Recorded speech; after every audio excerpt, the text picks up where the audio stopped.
देखिए सवारी जो है वो अलग अलग देवताओं की आपके ऊपर आती है। किसी माता काली की कई बार सवारी आती है, भैरव बाबा की आती है, बाबा मोहनराम की आती है, या फिर ज्योतिराम बाबा की आती है। अलग अलग ग्रामीण देवताओं की भी सवारी आती है। जैसे हमारे गोगा जी महाराज हमारे कुल देवता हैं, तो गोगा जी महाराज, सबल सिंह बावरी, नाहर पांडे, इनकी सवारी जो है वो शरीर पर आती है। नाहर सिंह दीवान जिसे कहते हैं। तो जब सवारी आती है तो वो जिन्हें गुरु प्राप्त हैं उनके ऊपर भी आ सकती है, और जिनके गुरु नहीं हैं उनके ऊपर भी आ सकती है।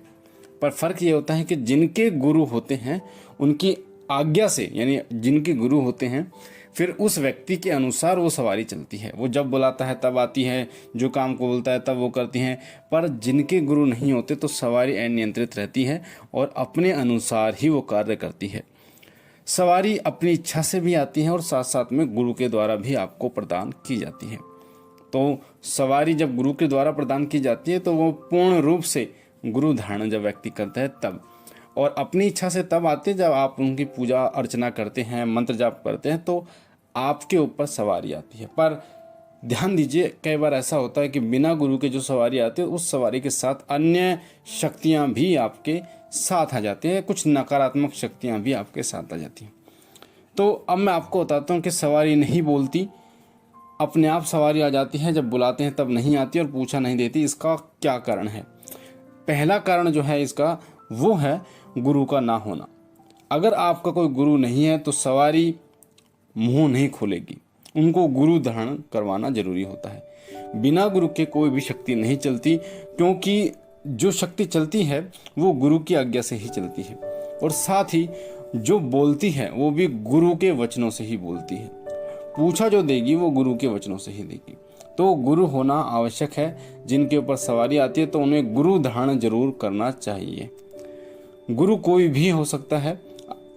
अच्छी बात यह रहेगी कि आप किसी साधक को ही गुरु धारण करें। जिस लाइन से आप हैं उसी लाइन के आपके गुरु होने चाहिए। जैसे अगर आप साधक हैं तो साधना मार्ग से जुड़े ही आपके गुरु होने चाहिए, ताकि वो इस विषय में आपको अच्छी तरीके से बता पाएं। अगर आप भगत हैं तो भक्ताई लाइन से जो जुड़े लोग हैं वो आपके गुरु होने चाहिए, ताकि वो आपको सही मार्गदर्शन कर पाएं। तो इसलिए गुरु का होना बहुत जरूरी है।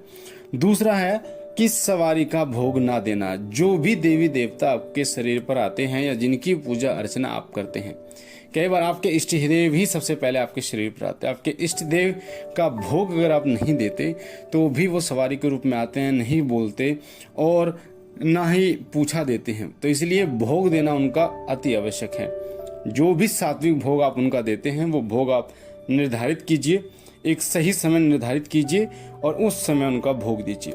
कोशिश कीजिए महीने में एक दिन निर्धारित कीजिए जो अपने इष्ट देव का हो। जैसे सोमवार बाबा भोलेनाथ का दिन होता है, मंगलवार हनुमान जी का दिन होता है, बुधवार गणेश जी का। इसी प्रकार आपके जो इष्ट देव होंगे उनका एक दिन होगा। उस दिन महीने में वो जब दिन आएगा उस दिन उनका भोग दे।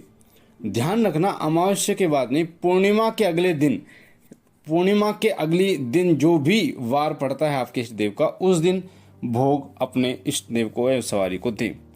अगली जो तीसरी चीज है जिसके कारण सवारी नहीं बोलती वो है सवारी के वचन ना होना।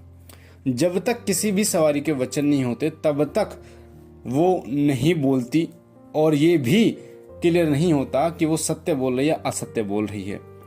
और ना ही जब तक वचन नहीं होते तब तक वो, जब आप बुलाओगे तब नहीं आएगी। जब वचन हो जाते हैं तब आप बुलाते हो, जब बुलाते हो ना तो मात्र 5 मिनट के अंदर वो शक्ति आपके ऊपर हाजिर हो जाती है, 5 मिनट भी नहीं लगाती। तो वचन होने बहुत जरूरी हैं। जब वचन हो जाते हैं तो वो पूछा भी देती है, और वचन जो है वो गुरु कराता है।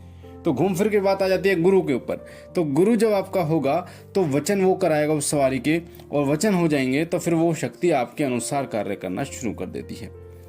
अगला है वो है सवारी की कोई बोली कबूली हो जाना। यानी जिस भी देवी देविका की सवारी आपके ऊपर आ रही है, आपने कुछ ऐसा बोल रखा हो और उसको आपने पूरा ना किया हो, तो उस वजह से भी सवारी जो है वो क्रोधित रूप में आती है, ना कुछ बोलती है, अपनी इच्छा से आ जाती है, कहीं भी आ जाती है। कहीं का मतलब है जैसे जागरण में आ गई, भजन चल रहे हैं वहाँ पर आ गई।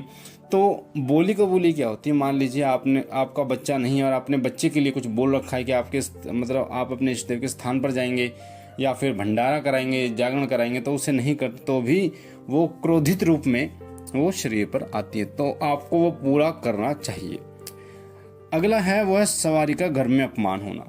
अगर सवारी का घर में अपमान होता है, उनके बारे में बुरा भला बोला जाता है, आप नहीं बोल रहे पर अन्य लोग, जो घर के अन्य लोग हैं वो बोलते हैं उस देवता के बारे में, तो भी सवारी जो है वो नहीं मुंह खोलती और क्रोधित रूप में वो आती है। अगला है पूजा में कोई गलती हो जाना। अगर आपकी पूजा पाठ में कोई ऐसी गलती हुई है जिससे माता क्रोधित है या कोई बाबा क्रोधित है, तो भी सवारी मुंह नहीं खोलती, तो भी जो शक्ति है वो पूछा नहीं देती। पूजा पाठ से संबंधित जो नियम हैं, आपने जो नियम बना रखे हैं या जो देवता की पूजा करने के नियम होते हैं, अगर आप उनका उल्लंघन करते हैं तब भी सवारी जो है वो नहीं बोलती और साथ ही पूछा भी नहीं देती और अपने आप कभी भी आती है और जाती है। पूजा पाठ से संबंधित नियम, जैसे बाबा मोहन राम की सेवा जो लोग करते हैं, हनुमान जी की जो सेवा करते हैं, वो तामसिक चीज़ों का पूर्ण रूप से परहेज करते हैं।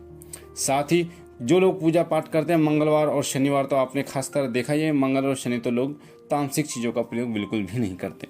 तो जो नियमों का उल्लंघन कर देते हैं तब भी वो शक्ति जो है वो क्रोधित हो जाती है और वो ना बोलती है और ना ही पूछा देती है और अपने आप आ जाए। तो इसके लिए इसका जो उपाय है वो यही है कि अगर सवारी आए, आपकी इच्छा से आए और बोले भी, पूछा भी दे, तो उसके लिए सबसे पहले आपको गुरु धारण करना होगा। आप एक अच्छे गुरु को धारण कीजिए। जब अच्छा गुरु धारण आप करते हैं तो सवारी बोलती भी है आपकी इच्छा से, और जब बोलेगी और साथ ही जब आप बुलाओगे तब आएगी। कब? जब आप गुरु धारण करने के बाद उस शक्ति से वचन करवाओगे। यानी आप अपने गुरु से बोलोगे कि गुरु जी मुझे ये जो शक्ति है, माता है या बाबा कोई, उनका वचन करा दिए। वचन क्या होते हैं? 3 वचन लिए जाते हैं। एक लोटा लिया जाता है, उसके हाथ पे नमक रखा जाता है, सवारी को बुलाकर उसके हाथ पे नमक रखा जाता है, 3 बार वचन लिए जाते हैं। जैसे पहला वचन होता है कि जब ये सेवक बुलाएगा तब आना होगा, तो वो जो नमक है वो लोटे में उसको डालना होता है, हाथ में लेके सवारी को फिर लोटे में डालना होता है, एक वचन कह के। तो जब बुलाएगा जब आएगा। दूसरा वचन होता है इसके परिवार को हर प्रकार से रक्षा करेगा या करेगी, तो वो सवारी फिर दोबारा वचन देती है। और तीसरा वचन होता है कि अगर कोई भी गलती हो जाती है, भूल चूक हो जाती है इससे, तो इसे परेशान नहीं करेगी, इसको संकेत देगी जिससे ये आपकी जो भी गलती है उसकी क्षमा याचना कर पाए। तो ये 3 संकेत होते हैं और 3 वचन होते हैं, और 3 वचनों को करने के बाद फिर वो शक्ति जब आप बुलाते हो तब वो शक्ति आती है। तो ये मैंने जो आपको बताई बहुत महत्वपूर्ण जानकारी। सवारी आती है पर बोलती नहीं है, अपने आप आ जाती है, जब बुलाते हैं तब नहीं आती और पूछा नहीं देती, किसी के बारे में बताती नहीं है। तो मुझे आशा ये जानकारी आपको पसंद आई होगी। अगर आप पहली बार हमारे चैनल पे हैं तो आपके सामने वीडियो के नीचे जो लाल कलर का बटन है सब्सक्राइब का, उसे दबा के चैनल को सब्सक्राइब कीजिए, बेल आइकन को दबाइए, घंटे के निशान को, ताकि जो भी हम जानकारी डालें वो सबसे पहले आपको प्राप्त हो। हमारा नया चैनल, उसका लिंक डिस्क्रिप्शन में है, उसे भी सब्सक्राइब कीजिए, उसके साथ भी जुड़िए, ताकि भक्ति भक्ताई से जुड़ी जानकारियाँ निरंतर आपको प्राप्त होती रहें। मैं बाबा भोलेनाथ से विनती करता हूँ कि बाबा कृपा करें, आप पर कृपा करें, आपकी झोली भरते रहें हमारे, और आपके भंडार भरते रहें। हम मिलते हैं एक नई जानकारी के साथ, तब तक के लिए ओम नमः शिवाय, ओम नमः शिवाय, ओम नमः शिवाय।